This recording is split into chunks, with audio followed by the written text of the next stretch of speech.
Pero para aprovechar al máximo el tiempo, ya arrancamos con todo y para hablar de política internacional, para hablar de Estados Unidos, qué mejor que convocarlo directamente al compañero Fabián Aragui. ¿Cómo va, Fabián? Buenas noches. ¿Qué tal? ¿Cómo están? Todo ¿Cómo anda, tranquilo. ¿Vos? Fabián?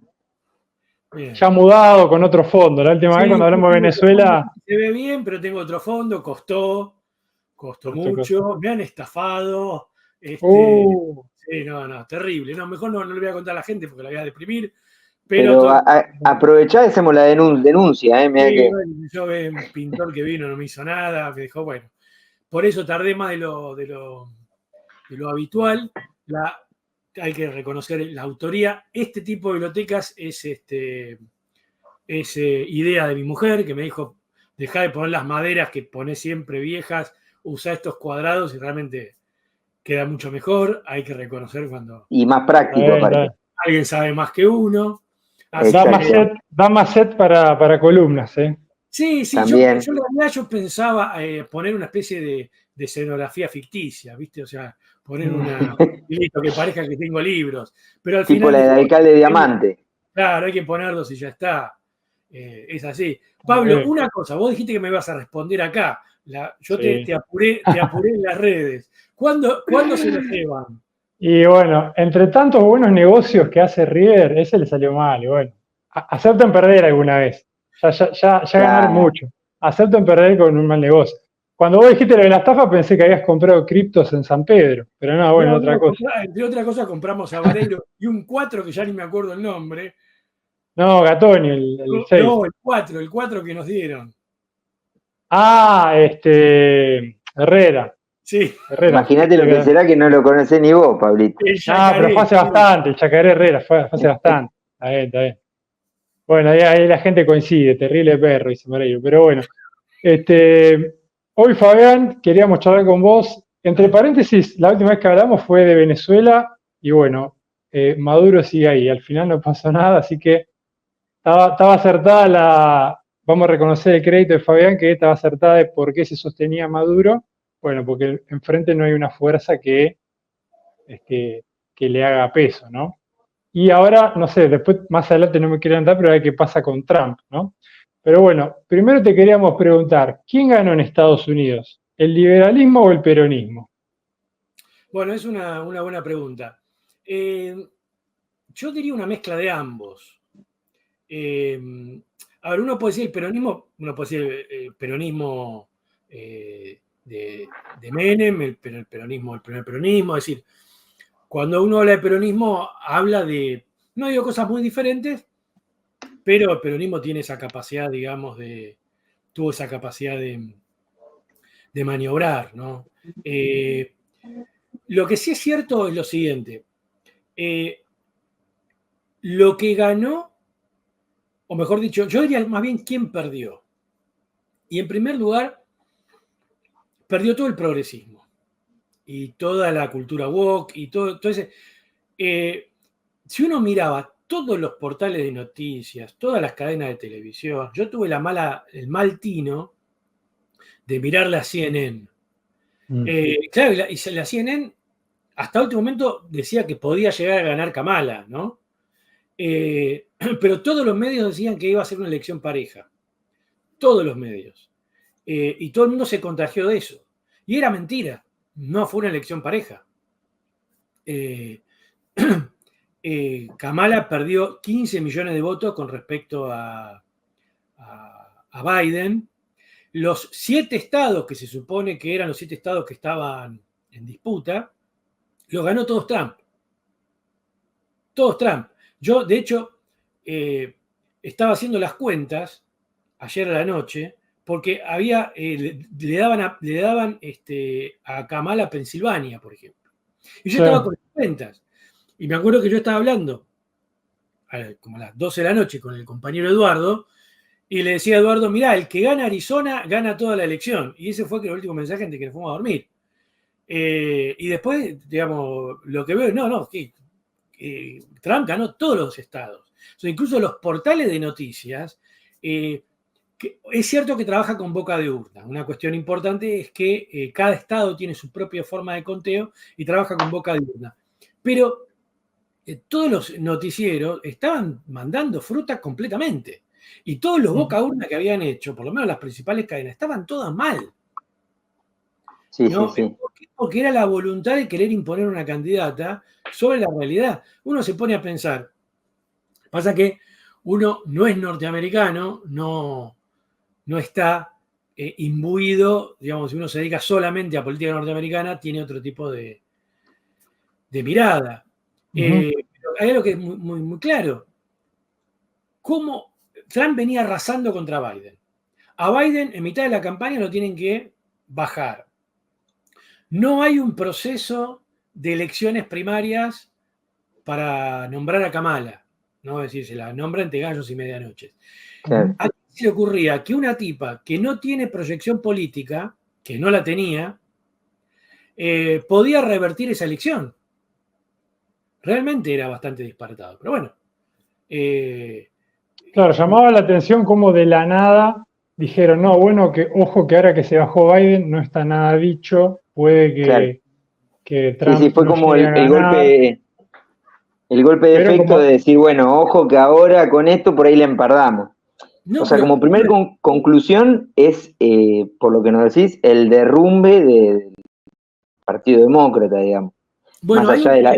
hay algunas cosas, sí, efectivamente, pero yo digo derrumbe del conjunto de la progresía. Y estoy metiendo vos decís, ¿ganó el peronismo o no? Si yo pienso en el peronismo hoy como el kirchnerismo, perdió. Claro. El que está contento es Guillermo Moreno. sí. Uno puede decir, bueno, es el... Por eso te decía que él lo ve como un peronista, como un triunfo No, sí, peronista. sí, claro, tiene muchas cosas de esos. Algunas. Uno diría, bueno, ¿qué haría Perón si fuera el presidente de Estados Unidos? Y no sé si tiene la misma política que Trump. ¿Se entiende?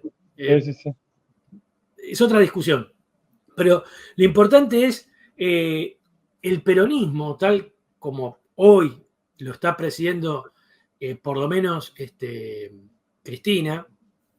Hay otra discusión ahí, el tema de la interna con Kichilov, pero al margen de eso, hoy en día la corriente, digamos, del peronismo que apostaba a Kamala sufrió un fracaso, sufrió una derrota. ¿Sí?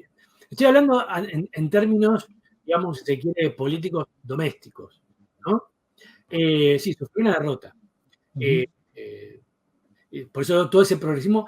Y me parece que sí es importante esto, sí, el Partido Demócrata va a tener que repensar un montón de cosas. Yo decía que Trump tuvo una victoria más aplastante que la que tuvo en 2016, porque en 2016 perdió por 2.800.000 votos con Hillary. Y acá ganó. No tengo exactamente porque, digamos, hay un punto en el cual dejé de seguir el conteo. El conteo. El escrutinio, sí. Te digo la verdad, dejé de seguir el conteo exacto y me dediqué más a tratar de entender el fenómeno de largo plazo de los partidos, tratar de entender qué está pasando con Trump, qué está pasando con los partidos. Entonces uno se mete más en eso y deja lo que ya está definido. Pero lo cierto es que en esta elección Trump ganó. ¿Sí? Es decir, Claro. Trump mejoró la elección con respecto al 2016 y obviamente con respecto al 2020. ¿Sí? Como digo, el derrumbe del Partido Demócrata fue abismal. Son 15 millones de votos menos, perdió en un montón de estados, le quedaron los estados más clásicos, Nueva York, todo lo que es Nueva Inglaterra y California, ¿no? y algunos estados más de la costa oeste. Claro, Pero, las dos costas, digamos. ¿cómo? De un lado y del otro, digamos. Claro, hay un voto clásico. Lo que sí hay un replanteo también de los votos. Ahí es importante tratar de entender qué está pasando, quién es Trump y qué es lo que está pasando. Y lo que uno está mirando, bueno, como digo, primero lo que me interesa es esto, el derrumbe de toda la cosa progresista, ¿no? Cuando Kamala va con una agenda de las minorías, la gente le responde con la economía. Básicamente, el fuerte de Trump Claro. es la economía, o mejor dicho, la mala economía de Biden. Si uno se pone a mirar, hay muchas cosas que, digamos, es cierto que Biden bajó la inflación, que estaba en un 7%, él bajó un 3,5%, pero con Trump estaba en el 2%. Y la percepción general es que bajo Trump la economía estaba mejor. Y Trump viene con un discurso de yo voy a mejorar la economía. Tiene otras aristas, como por ejemplo la detención de la migración, que pega incluso en los migrantes, porque bueno, yo me salvé, el resto, no, si yo me subí al tren, no quiero que se suba nadie más. Sí, justo compartíamos el video al inicio, viste, que hacían campaña por el voto latino, y uno de sentido común, o por lo que es más frecuente escuchar, tendería a pensar que no, los latinos no apoyarían a alguien como Trump. Pero claro, como decís vos, gente que ya está dice, bueno, que cierren la canilla, que no entre nadie más, yo ya no soy un latino, yo ya tengo la green card. Y esto que vos decías también me escuché que se manejó mucho las encuestas, el boca de urna, todas las encuestas le erraron, y se está empezando a hablar del voto vergonzante, ¿no? Y eso lo quería relacionar un poco con Milei, ¿no? Porque parece que la campaña de Kamala era, bueno, Trump no, ¿no? No, ¿cómo vas a votar a este ignorante, a este machista, misógino? Ahora, después parece que o las encuestas estaban tocadas o no lo leyeron eso, o la gente no se anima a contestar que en realidad sí vota a Trump, pero le da vergüenza decirlo, ¿no? Mira, Pablo, yo lo que digo es lo siguiente, hay un voto vergonzante, y eso se sabía. Se pensaba en una paridad y un voto vergonzante que tal vez iba hacia, es más, algunas encuestas incluso daban ganadora a Kamala, con el voto vergonzante que se sabía que iba a ser para Trump. Y ese voto vergonzante tal vez definía una elección muy pareja. Pero me parece a mí que el error no fue no pensar en el voto vergonzante, porque todas las encuestas pensaban en el voto vergonzante. Me parece que el error fue que no querían ver, incluso me parece que una cosa intencionada, no querían ver que, digamos, el Partido Demócrata había tenido un mal gobierno, que Kamala era una mala candidata y que la propuesta de Kamala, el tema de las minorías, de apelar a las minorías, o apelar a cosas muy puntuales y más simbólicas que reales, iba a llevar un desastre frente a un candidato que te decía, mira, acá está la economía. Voy a darte un ejemplo. Kamala hizo mucho énfasis en el voto femenino. De hecho, una publicidad de Julia Roberts y una publicidad donde las mujeres, le decía a las mujeres, bueno, en el cuarto oscuro tu marido no te ve. Y en la publicidad los maridos eran republicanos, bien machirulos, y las mujeres se hacían las sumisas y cuando iban al cuarto oscuro se guiñaban el ojo y votaban a Kamala. Como diciendo, bueno, mirá, nadie te va a ver. Eso no pasó. Eso no pasó. ¿Por qué? Porque hay algo que hay que entender. Yo a vos te puedo decir, este tipo es un machista. Está bien. ¿Cómo me afecta eso a mí? Yo soy mujer. Salvo que vos me digas, mira, este tipo te va a afectar de esta y esta forma, con cosas muy concretas, ahí lo veo. Pero la gente tiene una distancia entre lo que un político dice o piensa y su realidad cotidiana, que toda esa cuestión de este tipo es un loco, este tipo, yo lo veía incluso en un debate creo que, no me acuerdo qué cadena, me parece que France 24, en español, donde había un partidario de Trump y un partidario de Kamala. Y el partido de Kamala decía, mirá, ese tipo, todas las cosas que dice, la locura que dice. Y el tipo de Trump le decía, mirá, son cosas que dice. No sé si va a afectar a la vida de la gente. Las mujeres no viven el fin del patriarcado bajo Biden. No viven el fin del patriarcado. Por tanto, que vos las amenaces con que va a subir un machirulo, no sé si representa para ellas demasiada diferencia. Ahora, ellas van al supermercado y ven que las cosas aumentan. Y tal vez un tipo que le dice que las cosas no van a aumentar, que va a haber más trabajo, y que incluso sabiendo que en su presidencia vos estuviste un cachito mejor, y hace que lo votes. Entonces, lo mismo los votos jóvenes. Trump se llevó el voto de los jóvenes y se llevó el voto de los negros que no son universitarios. Se aumentó en ese rango. Es decir, tuvo realmente el voto, aumentó en el voto en aquellos segmentos donde se supone que Kamala apelaba. Esto me parece importante. La segunda cosa que me parece importante, yo quería hacer hincapié, es la reformulación del cuadro político de Estados Unidos. Efectivamente hay una polarización en Estados Unidos política que no había por los años en la década del 90 o en la década del 2000, incluso en la década del 2010, ¿no? O por lo menos hasta la mitad de la década del 2010. Hay una polarización que depende de una polarización social. La estructura de Estados Unidos cambió bastante. Una desigualdad muy grande, una caída del imperio industrial, la desocupación. Eso se ve, por ejemplo, en lo que se llama el Rust Belt, el cinturón de óxido, que son los estados de, por decirlo así, noreste, medio noreste, ¿no? Es decir, Michigan, Wisconsin, Indiana, ¿no? Ohio, ¿no? Sí. Que eran grandes estados industriales, normalmente demócratas porque estaban ligados a los sindicatos, ¿sí? Al caer el empleo, al desaparecer las industrias, esos estados se transforman en swing states, o sea, estados que van de un lado al otro. Esos estados votaron masivamente por Trump, incluso el vicepresidente de Trump, al que hay que prestarle mucha atención, y ahora vamos a ver por qué, es senador de Ohio. ¿Sí? Ahí vemos que salvo Illinois. Ahí estamos viendo los resultados del escrutinio hasta el momento.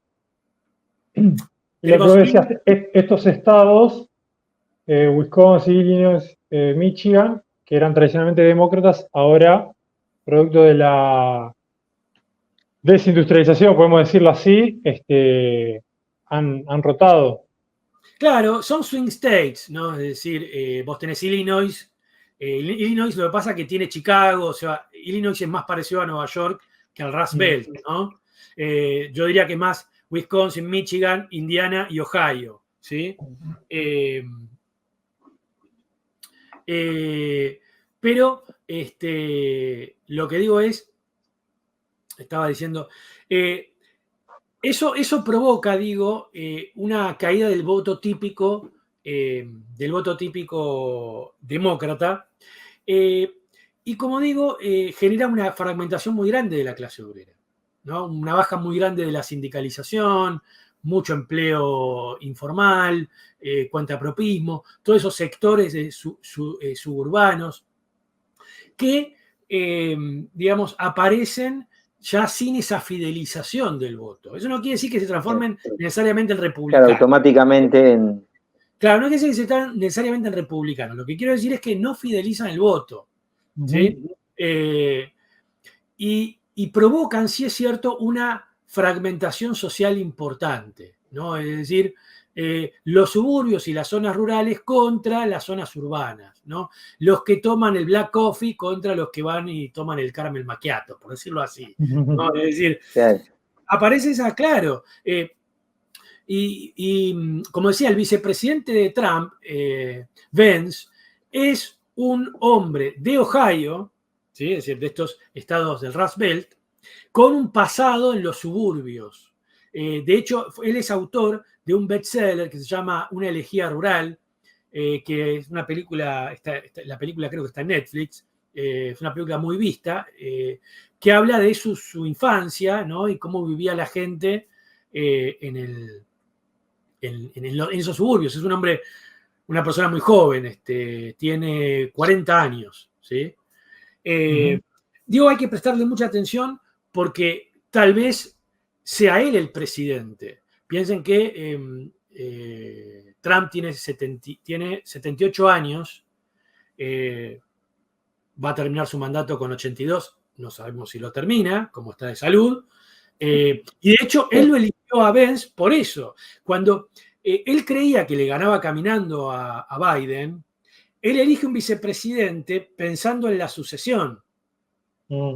No pensando en que me va a acumular votos, sino él tal vez hubiera elegido una mujer vicepresidenta, ¿no? Es decir, que ya creía que la tenía ganada, por eso elige a Pence. Digo, hay que pensar bien. Bueno, decía, estamos con la polarización. Hay una polarización social importante, no solamente por la desigualdad, sino por la fragmentación grande de la clase obrera, ¿no? Que, Bueno, Fabián, ahí te hago una pausita para relacionar con lo que estás comentando, empezando a comentar, que viste que volviendo a esto de las encuestas, que en Estados Unidos es muy común que se hable, en lugar de en términos de clase, bueno, como en ningún lado se habla en, en los grandes medios, pero se habla mucho de clivaje de razas, ¿no? Como que eso determinaría la posición política, ¿no? Entonces te quería compartir un poco para sumar a lo que vos estás acá explicando, que bueno, se intentó plantear esto, ¿no? Esto es una encuesta que publicó la BBC hace un rato a la salida de los centros de votación, ¿sí? De 22.000 encuestas,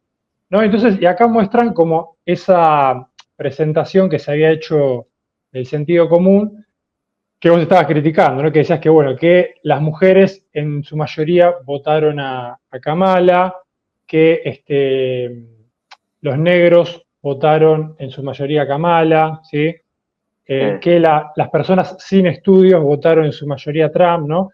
Un poco como que la política o las explicaciones que escuchamos sobre las elecciones van por este lado, ¿no? Como para decir, bueno, el tema de género, la edad y la raza, dicen ellos, bueno, serían los grupos yo étnicos. te haría ahí, Pablo, dos observaciones a esta. Primero, es una encuesta a boca de urna. Son las mismas encuestas a boca de urna que daban una elección pareja y que decían que Claro. Kamala ganaba en Pensilvania. Así que yo desconfío de eso, a la luz de los resultados. No, claro. Yo lo decía para sumar a lo que, no para contrariar lo que estás planteando, sino para decir, bueno, acá estamos viendo cómo se explican los medios la elección, ¿no? Con este sentido común de que, bueno, supuestamente eso se mueve así, pero vos estás profundizando, incorporando las Sí, transformaciones de clase. sí, segundo Sí. punto, Pablo, que me parece importante ahí para tener en cuenta.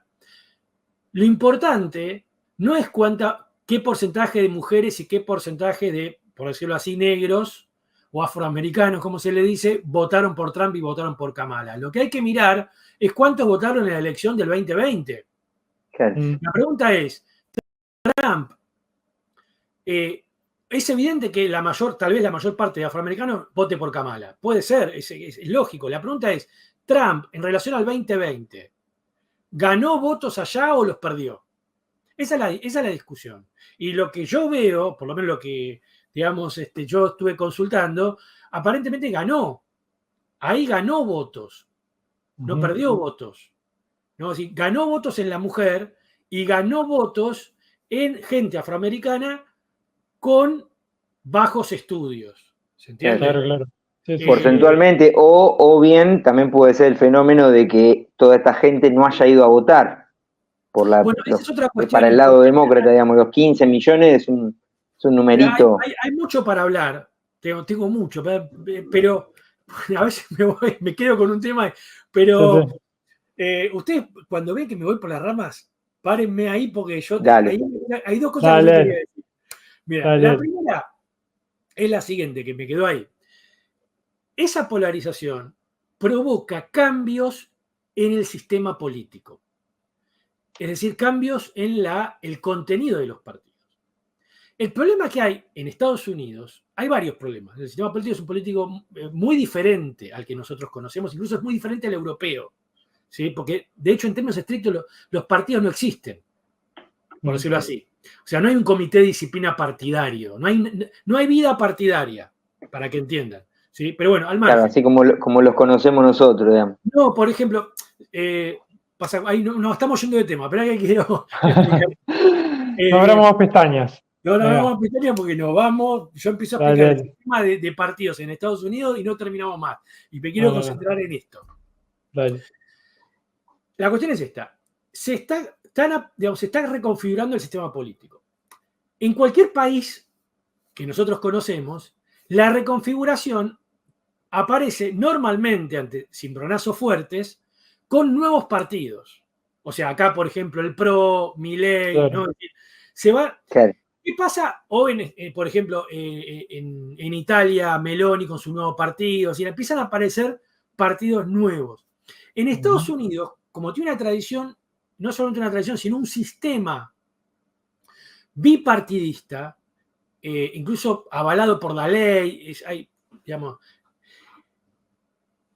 eso aparece como una especie de corset a la reconfiguración política.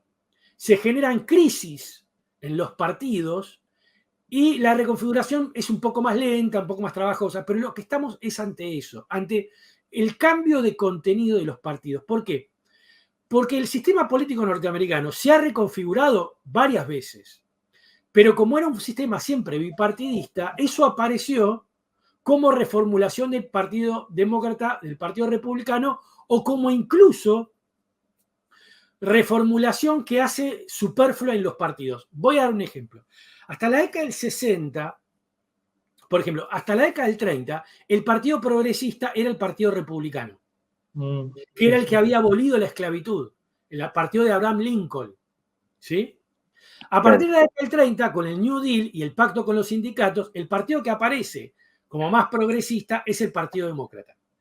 Pero esto que estoy diciendo, hasta la década del 60, convive con, por decirlo así, la ausencia de una línea nacional del partido.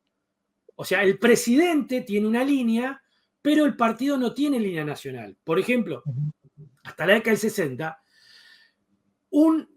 los demócratas y los republicanos votaban según lo que ellos les convenía al Estado, no según una línea partidaria. Entonces, había demócratas que estaban, por ejemplo, que eran del sur y estaban en contra de los derechos de la población negra, y republicanos del norte que estaban a favor de esos derechos.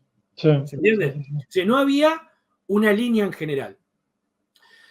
Eso empieza a cambiar en la década del 60 por un proceso que más complicado, sobre todo empieza con Eisenhower. En realidad, fíjense que los primeros derechos civiles aparecen en el programa de Eisenhower, que es republicano. ¿Sí? Los pone en un freezer Kennedy y los rescata Lyndon Johnson, que había trabajado con Eisenhower cuando Lyndon Johnson era el jefe de la Cámara de Senadores. Bueno, eso provoca una definición, por decirlo así, identitaria a nivel nacional de los partidos, que se termina de completar entre el 72 y el 76 con las primarias. Antes del 72 no existían las primarias. O sea que tampoco había una formulación nacional de una política, ¿se entiende? Sí, en el 72 los demócratas hacen su primer primaria y en el 76 los republicanos hacen su primer primaria. Y ahí se van formando esos partidos con cierta identidad nacional. Cierta identidad nacional que, como después vamos a ver cuando vemos Reagan, Clinton o Bush, tienen muchas coincidencias. Pero las diferencias, si bien hay varias, empiezan a aparecer, sobre todo en la década del 90, estoy adelantando mucho, con esta cuestión de la agenda particular, ¿no? Si Clinton tiene una política muy similar a Bush, pero aparece esta cuestión de las minorías y los derechos humanos y esas cosas. Esas características explotan sobre todo a partir del 2008. La crisis del 2008 empiezan a explotar esas características, ¿sí? Y empieza a haber una reconfiguración. Trump lidera la reconfiguración del Partido Republicano y el Partido Demócrata, quien podía liderar una reconfiguración era Obama, pero Obama se retira, sobre todo por los fracasos del gobierno de Obama. Y esta nueva discusión va en un tono diferente, hay consensos, pero en tono diferente al anterior, y tiene que ver con esta cuestión de la política tradicional de Estados Unidos, es decir, el libre comercio, la multilateralidad, digamos, una política normalmente más liberal en política doméstica. Eso en la última etapa. El recorte de impuestos, que es la política tradicional, tanto republicana como demócrata.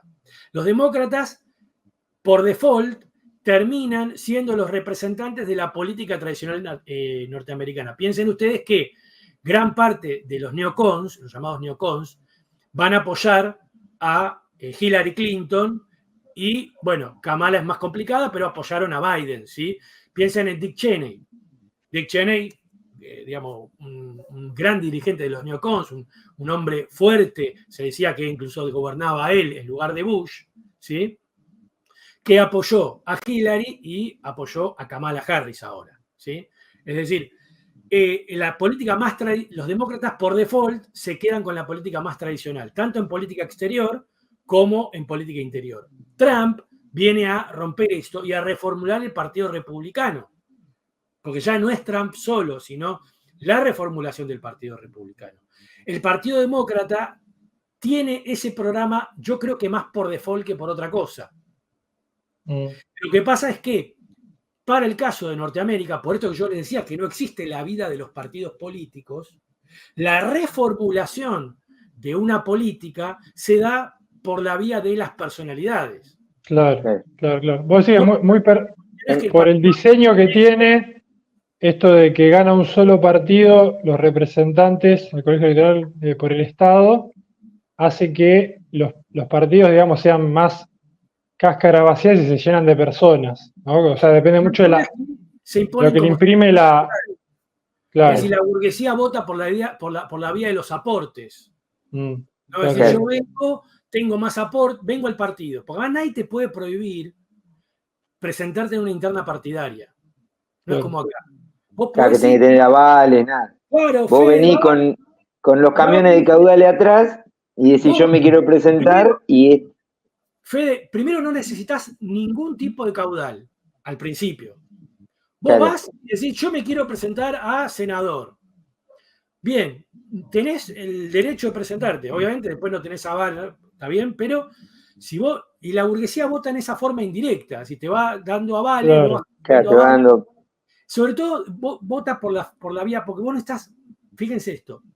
Vos no necesitas tanta gente que te aporte dinero directamente, sino el dinero inicial para contratar un equipo que busque aportes. Porque hay un límite a los aportes, es más complicado, porque hay varios tipos de aporte. No quiero meternos en Claro, está regulado el lobby y todo el financiamiento. Pero vos lo que tenés que traer es más que aportes, porque el punto es ilegal venir con... Pero vos venís, por ejemplo, yo vengo acá y te traigo 500 personas que trabajan conmigo, tengo acá un edificio para llamar por teléfono, ¿se entiende? O tengo Son profesionales de armar elecciones, equipos se contratan y... Sí, piensen ustedes que en esta elección se gastaron $20.000 millones. Sí. Lo cual, eso también habla de la aparición por lo que se ha disparado. ¿No? Hace 10 años se gastaron $8.000 millones. Claro. Hay inflación también en... Hoy contaban la cifra que había puesto Elon Musk y era una locura. Claro, hoy Tesla estaban volando las acciones con todo lo que tenía apostado. Mira, igual Fede, a ver, para que la gente entienda, la plata que pone Elon Musk es plata que... legalmente en realidad Elon Musk no le pone plata al partido o a él, le pone a lo que son los grupos independientes. Es un tecnicismo, pero bueno. Sí, pero básicamente gente que le hace lobby al candidato. Ustedes pasaron una propaganda donde Trump dice yo apruebo esto. ¿Por qué? Porque no es una propaganda de Trump, es de ellos lo que llaman los grupos independientes que giran alrededor de los candidatos y que van recaudando dinero por otro lado porque el candidato tiene limitaciones legales, ¿no? Pero ahí aparece también la fragmentación de la política, porque vos tenés un grupo latino, otro grupo de los negros, otro grupo, ¿se entiende? Claro, se va sectorizando y también, digamos, cada quien, tenés más grupos de interés de esa forma. Sí. Que te van... Después hay otras cuestiones que también, digamos, hay algo que explica Trump también a nivel internacional, es decir, hay hay una columna mía que yo grabé creo que el año pasado, que se llama La Internacional del Terror, que va mostrando efectivamente cómo hay un una especie de movimiento general en el cual entra Milei, a pesar de que Milei, en términos económicos, es muy diferente a Trump, ¿no? Es decir, Trump está a favor de poner aranceles muy fuertes, de hacer una guerra comercial con China, ¿no? Bueno, eso te quería compartir. Un tuit de Milei del 2017 dice: creer que Trump es liberal es de zurdo burro, decía en 2017. Y ahora Milei y todos los trolls están festejando el triunfo de Trump como propio, o sea, incluso como que ahora se confirmaron las dos personas más influyentes del mundo en la presidencia, ¿no? También te quería ahora, saliendo un poco acá del sistema electoral estadounidense y la transformación que vos venías muy bien explicando de los partidos de la sociedad norteamericana, bueno, ¿qué significa que gobierne Trump ahora en este escenario internacional que, como él mismo lo plantea, ¿no? Dice, bueno, yo vengo a poner paz, acá se termina, Zelensky ya salió a tuitear diciendo, espero que siga el apoyo bipartidista a la paz, o sea, síganme mandando plata. No se sabe qué actitud va a tener con Israel, ¿no? Que hasta ahora Biden venía como medio neutral, pero en la práctica, digamos, avalando a Israel. Entonces, ¿cómo lo ves ahora al nuevo Trump que vuelve? Bueno, ya es un conocido, pues ya estuvo, pero viene en otro escenario internacional, ¿no? O sea, también tiene pendiente la guerra económica con China, ¿no? ¿Cómo lo ves que se vaya a plantear ahora a partir de la nueva presidencia? Mira, la situación con la guerra con China es una política bipartidista. O sea, como siempre, como digo, hay discusiones y hay consensos, ¿sí? en esta reformulación. En eso me parece que no hay, digamos, no hay un cambio fuerte.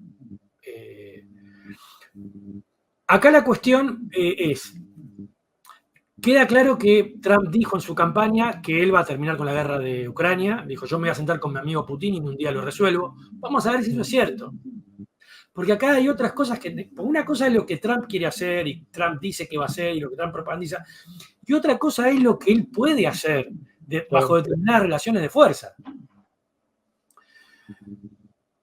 Estados Unidos no es la potencia que era en los 90. Por lo tanto, lo que diga el presidente norteamericano no es ley como era en los 90.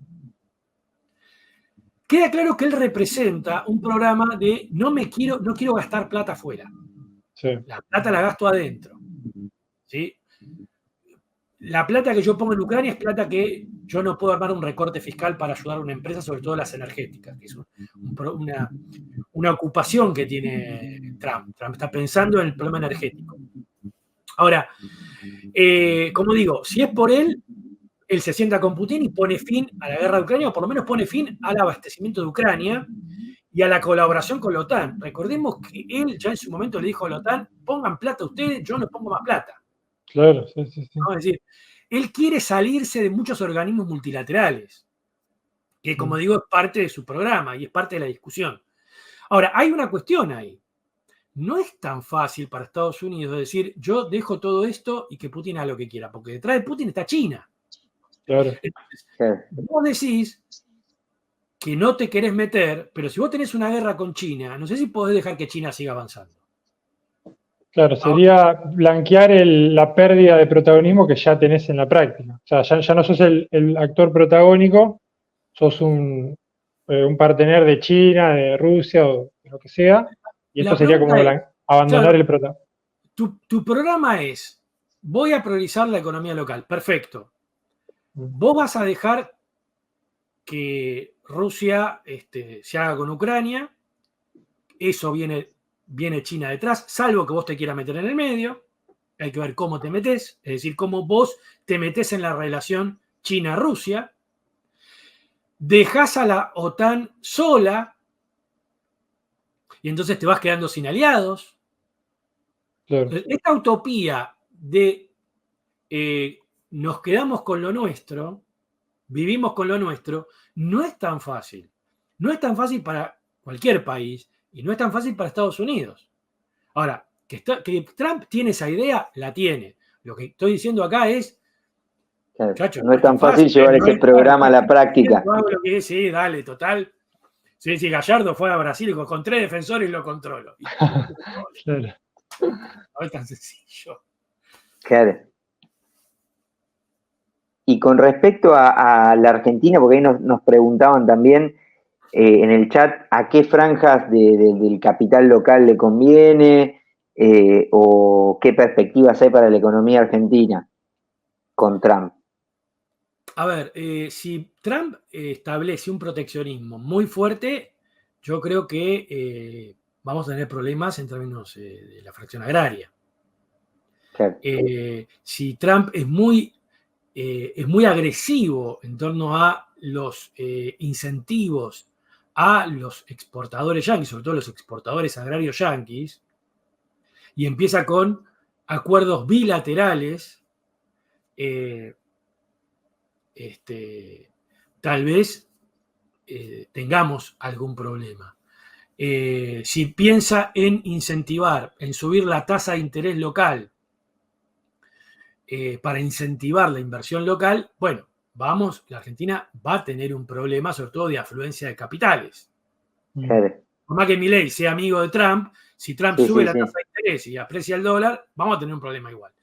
Ahora, también es cierto que otra vez, a diferencia de los 90, la política norteamericana no es tan preponderante como era en los 90. ¿Por qué? Porque la Argentina tiene a China. Claro. Yo, por ejemplo, estaba mirando los debates acá, debates en C5N. Había un debate muy interesante de Moreno diciendo viva Trump, viva Trump. Y el otro le dice, no, bueno, pero tenemos que asociarnos con China. Claro, es decir, hay toda una parte donde la Argentina puede decidir ir a asociarse con China, ¿no? Claro. ¿Cómo lo va a manejar Milei ideológicamente esto? No lo sé. Pero lo que quiero decir es, el panorama, un Estados Unidos muy agresivo económicamente, la Argentina ya lo vivió a mediados del siglo XX, un Estados Unidos muy agresivo no es bueno para la Argentina. Pero como digo, a diferencia tal vez de ese momento, donde Estados Unidos estaba en el pico de la hegemonía mundial, ahora Estados Unidos está en decadencia en torno a la hegemonía. Sigue siendo la primera potencia, sigue siendo el número 1. Sí. Para que la gente entienda, si yo antes era el número 1 y le llevaba 10 puntos de ventaja al segundo, ahora soy número 1, pero le llevo 3 puntos de ventaja al segundo. ¿Sí? Claro, con lo cual, la Argentina tiene un margen de maniobra un poco mayor. Vos lo que decís que el discurso de Trump le alcanzó para ganar las elecciones, pero en la práctica no es tan fácil que lo implementes. Eso de cortarse solo, de hacer lo que... Con política internacional no es tan fácil.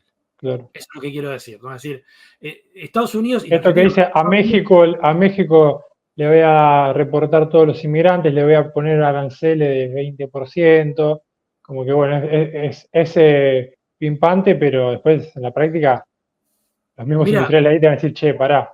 Mirá, Kamala Harris estaba de acuerdo con terminar el muro.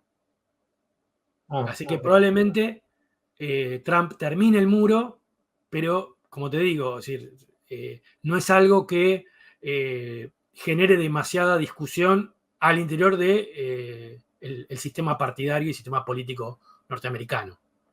La deportación masiva, y está por verse. ¿No? Si está por verse. Que seguramente va a ser un intento, sí, pero son medidas muy grandilocuentes, ¿no? Que hay que ver si le da la nafta para hacerlas. Sí, que incluso parte de la economía funciona así, con esa economía negro de inmigrantes. Lo que sí es claro, y que uno puede predecir, es el proteccionismo, los incentivos fiscales, el énfasis en un desarrollo energético y el intento de Estados Unidos de retirarse de los organismos multilaterales, de reformular los tratados de libre comercio y el retiro de la política agresiva en la ONU y en la OEA. Eso queda claro. ¿Sí? Después, las grandes, vamos a deportar 40 millones de personas y seguro van a ser deportaciones, ¿no? Sí, para cumplir un poco eso era más del consenso, digamos. Y eso va a depender, claro, va a depender mucho, digamos, de cómo se pueda mover él políticamente. Y también es cierto, hay que decirlo, y esto tiene con la elección, que él tiene ahora el Senado y la Cámara de Representantes. Él antes tenía la Cámara de Representantes, pero no tenía el Senado. Ahora tiene los dos. Por eso digo, la victoria es aplastante. Porque Claro. se quedó con los dos. El Senado, en general, el Capitolio, el Senado y la Cámara de Representantes, siempre fueron un dolor, digamos, dolor de espalda, voy a decirlo así. Ahí va. Un dolor de Ahí va. espalda para todos los presidentes, porque salvo cuestiones de política exterior y sobre todo de la guerra y ese tipo de cosas, manejo el ejército, que sí son atribuciones del Poder Ejecutivo, a diferencia de lo que pasa en Argentina, el resto tenía que pasar por el Parlamento, y el Parlamento normalmente fue históricamente un elemento de bloqueo, ¿sí?, de las administraciones, que por eso también Trump también empezó contra eso. Cuando él lo llama pantano a Washington le dice pantano porque efectivamente era un pantano, y después fue secado, pero lo Era llama el nido de ratas acá. Claro, le decía pantano por eso, Claro, primero porque fue un pantano real, o sea, sí. Claro. la ciudad se edificó sobre un pantano, pero además porque esta cuestión, ¿no? Es decir, el tejimaneje de la política parlamentaria impedía la aprobación de leyes con la figura que es una figura vieja de la década del 60, pero que a partir de la década del 70 se fue reformulando, que se llama la figura del, voy a explicar muy breve, la figura del filibustero. No voy a entrar en tecnicismo porque es difícil, pero para que ustedes entiendan, era una figura que con un solo legislador puede bloquear una ley. Claro, una capacidad de veto, digamos. Claro, y para que ustedes entiendan, en la década del 80 había 5 filibusteros por año. En el último gobierno de Obama, por ejemplo, ya había 100 filibusteros por año. ¿No? Entonces ahí sale Trump diciendo el pantano de Washington, ¿no? Sí. Pero como digo, Trump va a tener la Cámara de Senadores y la Cámara de Representantes a su favor. Lo que pasa, tiene que ver con esto de la figura del filibustero, es que para sacar leyes fundamentales no basta con tener mayoría, tenés que tener 3/5. ¿Sí? Bueno, bien, Fabián. Está interesante la charla, el chat está encendido, tenemos pico de rating, pero creo que fuimos, estaba repasando, pero creo que fuimos contestando a las preguntas. Sé que Fabián estaba ahí, tenía otro compromiso ahora, así que no lo quería demorar más. No sé si querías cerrar con alguna idea. Yo nada más te quería mostrar esto, no sé si viste la declaración del Pichichi Scioli, que bueno, acá ya, ese se acomoda rápido, este es más rápido que con la Pinto, ¿no? Porque ya el tipo buscó una foto de 1989 donde él estaba con Donald Trump y ahí lo saluda. Mira vos. No dejar de recomendar el podcast en el que estoy, Un Mundo en Crisis, el canal de Vía Socialista, donde ahí me tienen 1 hora para ustedes solos, hablando, recomendando películas y esas cosas. Así que eso, vayan al canal, primero vayan al canal de Vía Socialista, que tienen de todo ahí para elegir. Ahí va.